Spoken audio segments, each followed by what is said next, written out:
Hi guys, it's Thang here. So in this guide video, we are going to be looking into the Sunwuko lighting build for patch 2.2 and above. This is a T6 and G40 plus viable build depending on your Paragon level and gems that you use and its level itself.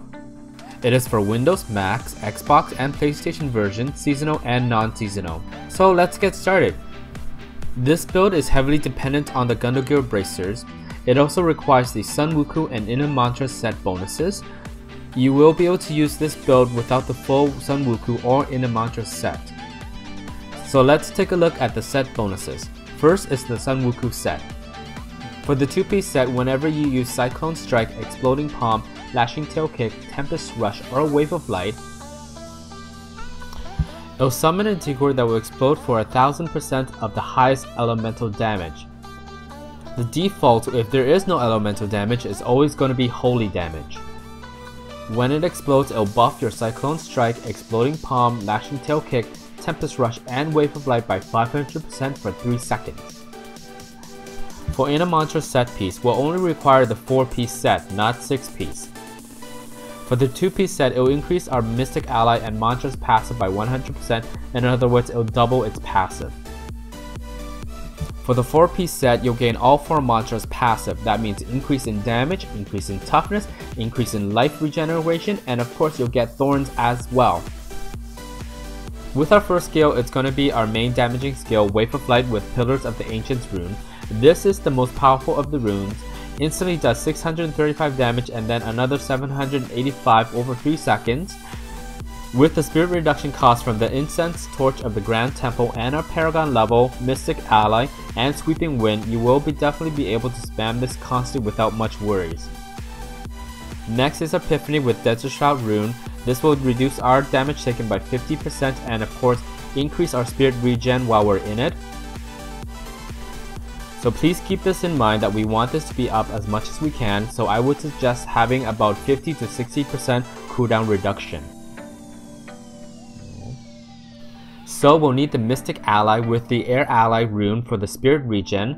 Now because we will have the Crutus boots on, we'll have 2 Air Allies instead of 1. Because we have 2, they will both provide us with spirit regen individually.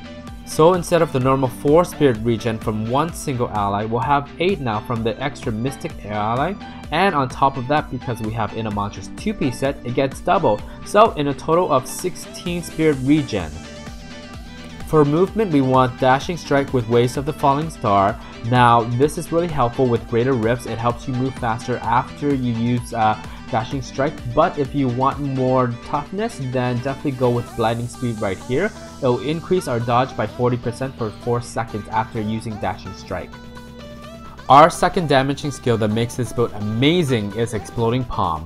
Now the best one to use is Shocking Grasp because it arcs and applies to another enemy within 15 yards. This will help you apply to more enemies faster. Or if you want, you can use Impending Doom. Impending Doom does 6,305 damage upon explosion, but it doesn't do damage while applied. Also, it doesn't help spread Exploding Palm faster. While Shocking Grasp would do 1,200 damage applied and then 2,700 damage upon explosion. So it's really up to you to decide which one is better. So in my own experience, I do like Shocking Grasp much better than Impending Doom. The reason for that is because it does help you apply to more targets much faster. Even with the Gundam Gear on, it does apply pretty much to the whole entire screen wherever they are. For Impending Doom, it does do a lot more damage. A lot more damage means everything does die faster, but it's slower to spread. So it's really up to you to decide which one you want to go for. They both work really well. For the last skill, it's totally up to you. There are 2 skills that I would definitely recommend you using. One of them is Inner Sanctuary Forbidden Palace. This is a really great placeholder for whenever Epiphany is not up. It does reduce your damage taken by 55%. And also increase the damage done to the mobs inside the Inner Sanctuary by 30%. The other choice you can use if you really do need that spirit regen, then Sweeping Wind and Inner Storm does help to boost you up by another 8 spirits. So whichever one you choose, it's totally up to you, but you know, I prefer the more Inner Sanctuary Forbidden Palace combination to, you know, help with the damage reduction, especially when Epiphany is not up. And of course that 30% extra damage is really great. For passive skills, I have Exalted Soul to increase my maximum spirit by 50, and of course that's a little extra spirit regen right there. Then I have Unity for the damage increase, then I have Harmony, and then of course lastly is the Beacon of Yitar to help my cooldown reduction. Now onto the gears. So the very first piece of gear that will make this build amazing and work is of course the Gundam Gear Bracers. These bracers are so powerful with its passive Exploding Palm. On Death Explosion applies Exploding Palm to the nearest targets. What that means is that when an enemy that has Exploding Palm dies and explodes, it will transfer a new Exploding Palm to every enemy around it. There is no limit to how many enemies it applies to, just the distance. The next item we need is the Incense Torch of the Grand Temple. This is our go-to weapon because our main damaging skill is of course Wave of Light. This weapon's passive reduces our Wave of Light cost by 30 to 50%, and it increases its damage as well up to 30%. For the helm, we'll need Leoric's Crown for its passive to increase our cooldown reduction to boost it up to 25% instead of the 12.5%. Now we need 3 pieces from Sunwuko set and Inner Mantras. For Sunwuko set, we'll need gloves, shoulders, and amulets. For Inner Mantras, we'll need chest, belts, and pants. Now because we only have 3 pieces from the Inner Mantras and Sunwuko set, we will need the Ring of Royal Grandeur to help us achieve that 4 set bonus without losing Leoric's Crown or the Kratos boots. So if you can do Torment 1 and above, I would definitely suggest you doing that to get the ring. The other ring we'll need is going to be the Unity ring. This will help us reduce our damage by 50% as well. So just make sure that your follower also have the Ring of Unity and its Immortal Relic. An alternative ring to use is the Stone of Jordan if you don't want to use the Ring of Unity combo. Lastly is our boots. We will need the Kratos boots. The passive will allow us to have 2 Mystic Allies summoned instead of just 1. This is important because now you get double the ally bonus, and that would help us with our spirit regeneration. So originally we'll have 1 Mystic Ally will give us 4 spirit per second. Since now we have 2 Mystic Ally, it will give us 8 spirit, and also because we have in Inner Mantras 2-piece set, it will increase by 100%. So we'll have 16 spirit per second from our air ally.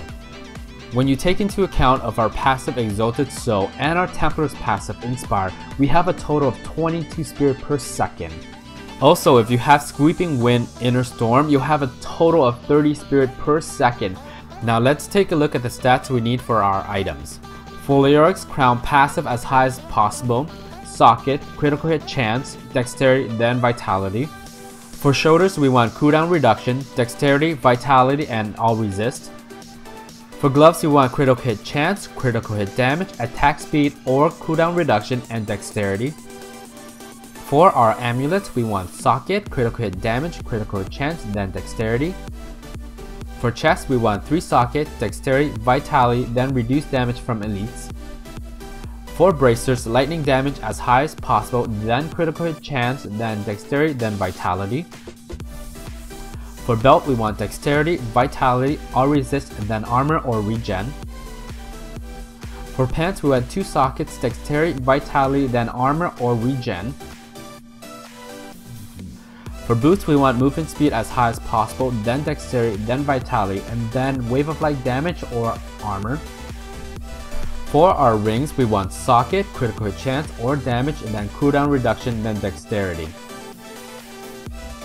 For our weapon, we want the spirit reduction cost and wave of light damage to be as high as possible, then socket, then dexterity, then plus damage, then lastly is vitality or cooldown reduction or attack speed.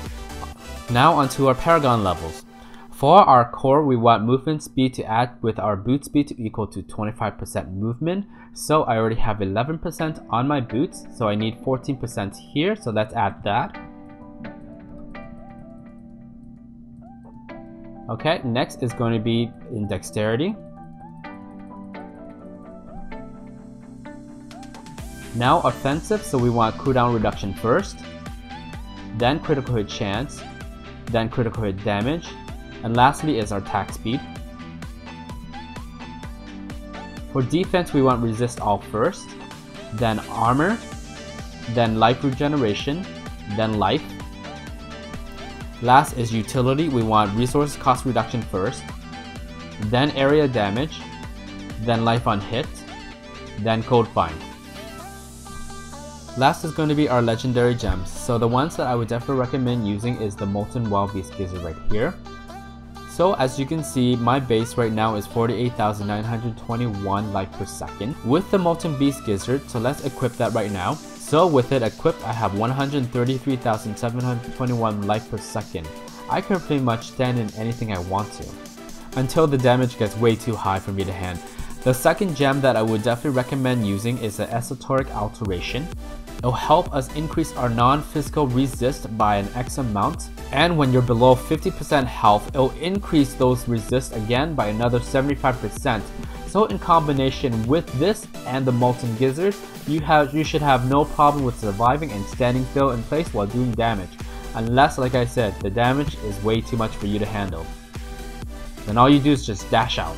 The last gem that I would recommend using is the Taeguk. It'll help you increase your damage and your armor at the same time by an X amount. So right now I can go up to 63 stack, divide that by 2, which is going to be 31% damage increase and 31% increase in my armor. So other alternative gems that you can use if you really need to or really want to, a different playing style, you can use the Bane of Trap to increase your damage. If you really need, you can use the Gokak of Swiftness to increase your cooldown reduction and damage at the same time. You can use the Bane of the Powerful if you really want to, but in my opinion, it's not the best gem to use. So very lastly are the fun stuff right here. So those of you who have collected the Inner Monsters piece set and want to use the 6-piece set, you can definitely use that, but there will be some configuration. I'll cover that in another video. The best slots to replace in this build is going to be the helm and the boot if you want to use that 6-piece set. If you already have the Sunwuko helm, you can definitely use the gloves as well in replacement. The one piece that I would not replace for the 6-piece set is of course the weapon. The weapon, the Incense Torch of the Grand Temple, is your best slot. You know, increased damage and of course spirit cost reduction is so much better than replacing it with Inna's Reach. Inna's Reach is not worth it at all.